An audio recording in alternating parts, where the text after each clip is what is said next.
रामपुर नामक गांव में मल्लू नाम का एक चोर अपने परिवार के साथ रहता था। जंगल से गुजरने वाले लोगों को रोककर लूटना उसका काम था। चोरी करते समय अगर वे उसके खिलाफ हो जाते तो वो उनकी जान लेने से भी हिचकिचाता नहीं था।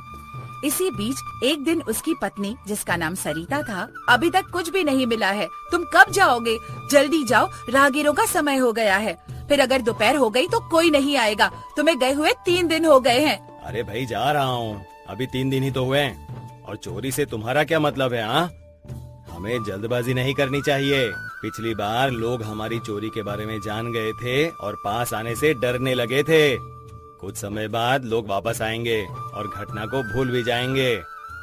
ये सब देखकर ही चोरी करनी पड़ेगी। मैंने कहा कि मैं आज जाऊंगा, लेकिन जाने से पहले मुझे कुछ खाना है। खाना तैयार है, तुमको देर हो गई है।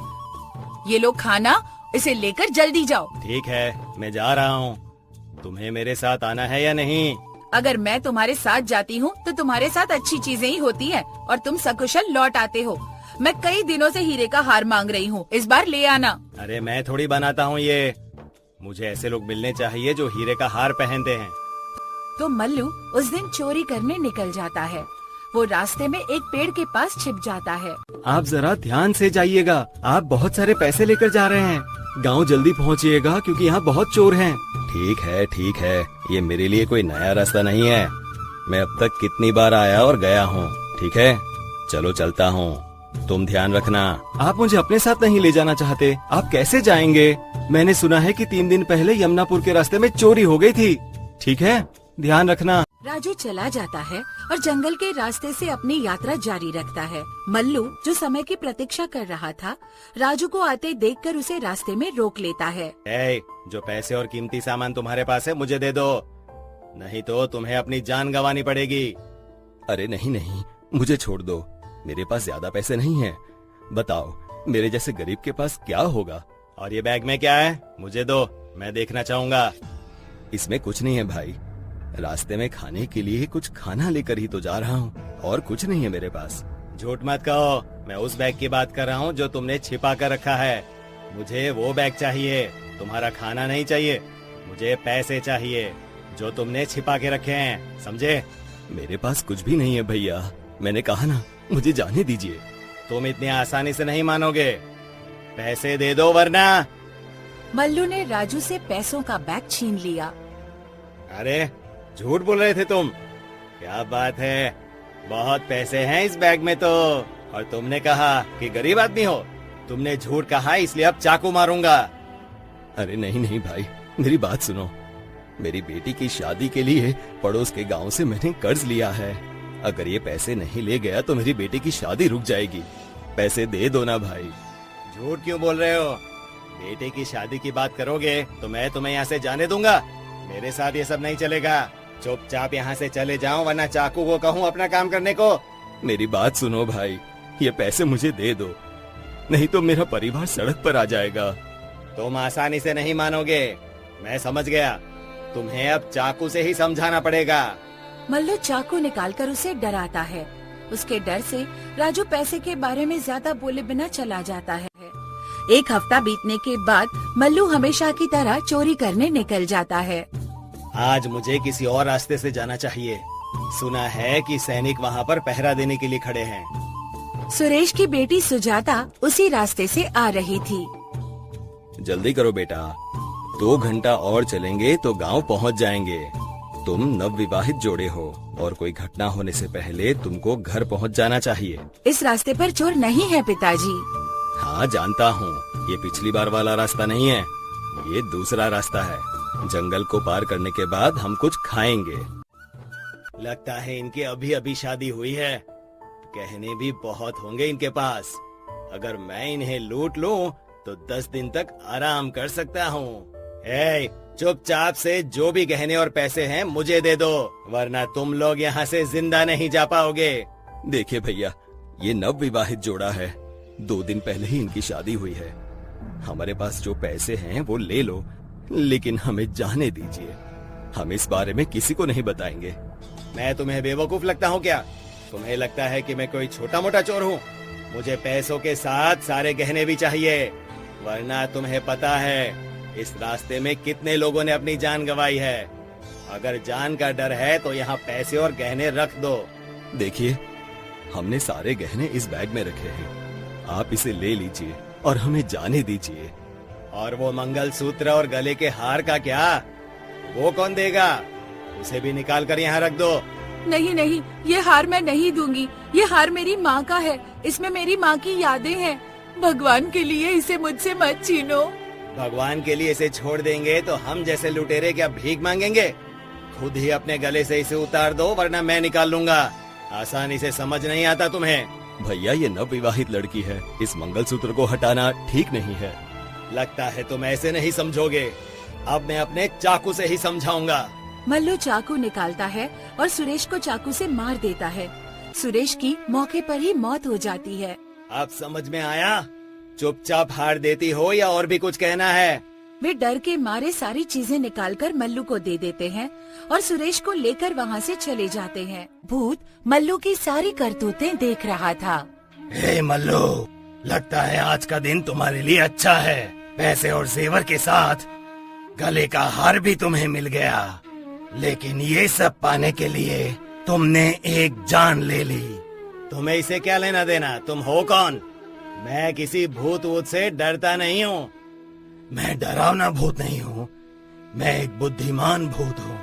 बताओ, तुम राहगीरों से सारे पैसे, जेवर और हार क्यों चुरा लेते हो? क्यों चुराता हूँ? मैं चाहता हूँ कि मेरी पत्नी और बच्चे आराम से रहें, जिससे हमें पैसे की परेशानी ना हो।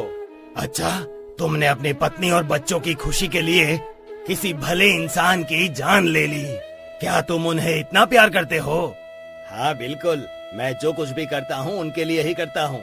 मेरी पत्नी कई दिनों से हीरो का हार मांग रही थी। आज हार को देखकर उसका चेहरा खुशी से खिल उठेगा। अच्छा, लेकिन क्या उन्हें खुश करने के लिए तुम्हें इतने पाप करने पड़ते हैं? पाप करने के बाद तुम्हें भुगतना पड़ेगा। हर पाप की सजा होती ही है। ये सब बेकार बातें हैं। पाप और पुण्य कुछ नहीं होता। आज जो मिला है वो मेरा है, कल किसी और का होगा। बस मैं भी ऐसा ही सोचता था। पिछले जन्म में तुम्हारे जैसा ही बड़ा डाकू था।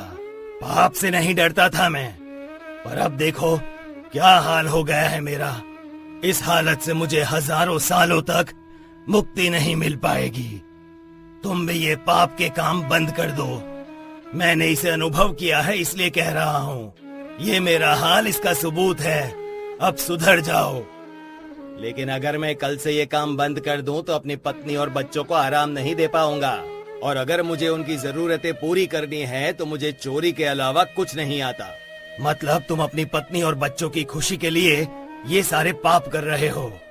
लेकिन एक काम करो, तुम पहले भी बहुत पाप कर चुके हो। पैसे और गहनों के साथ अपने पाप को भी उनके साथ बांट कर देखो, तब वो तुम्हारे पाप को स्वीकार नहीं करेंगे। अगर तुम चाहो तो एक बार उनको ये पूछ कर देखो। मुझे अपने परिवार को पूछने की जरूरत नहीं है, वो मेरे लिए कुछ भी करेंगे। अगर पाप को स्वीकार करने की बात कर रहे हो तो वो लोग जरूर करेंगे। मैं अभी जाकर उनसे पूछता हूँ। ये लो, हार लाया हूँ और इसमें पैसे हैं। अब मुझे महीनों तक जाकर चोरी करने की जरूरत नहीं है। बहुत अच्छे, मैं हमेशा से ये हार चाहती थी। मैं जो कुछ भी मांगती हूँ तुम उसे बिना इनकार किए ले आते हो, इसीलिए मैं तुम्हें बहुत पसंद करती हूँ। अरे सरिता, ये सब तो मैं तुम्हारे लिए ही तो करता हूँ। अब तुम्हें एक काम करना होगा। मैं तुम्हारे लिए कुछ भी करूँगी। आज मैं बहुत खुश हूँ। बोलो मुझे क्या करना है? ये सब तुम्हारे लिए लाने के लिए मुझे बहुत पाप करना पड़ता है।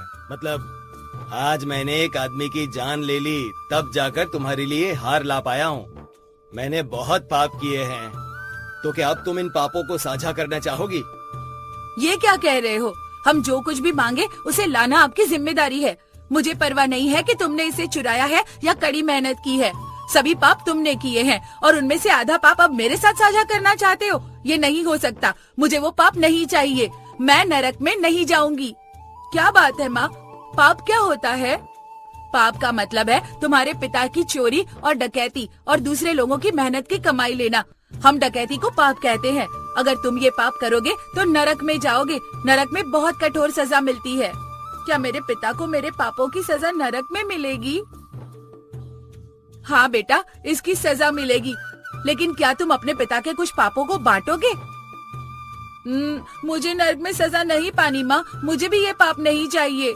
देखा तुमने, ना सिर्फ मैं, मेरे पेट से पैदा हुआ बच्चा भी तुम्हारे पाप को साझा करने के लिए तैयार नहीं। तुमने जो पाप किए हैं वो सिर्फ तुम्हारे होंगे, कोई भी उस पाप को साझा नहीं करेगा। क्या हम नहीं चाहते कि तुम कोई अच्छा काम करो? ये सुनकर मल्लू तुरंत भूत के पास वापस चला ने जाता सारे है। पापों का उन्हें हिस्सेदार बना दिया। मैं तुम्हारी बात समझ गया हूँ, पर वो मेरे पाप को साझा करने के लिए तैयार नहीं है।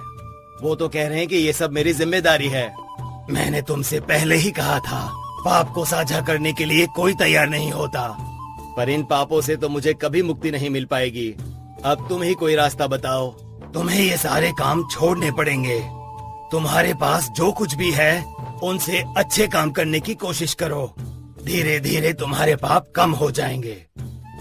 ठीक है, मेरी आंखें खोलने के लिए तुम्हारा शुक्रिया। उस दिन के बाद से मल्लू को इस सच्चाई का एहसास हुआ कि जिसने पाप किए हैं उसे भुगतना भी होगा, और अपना शेष जीवन जितना हो सके अच्छे कामों में बिताने लगा।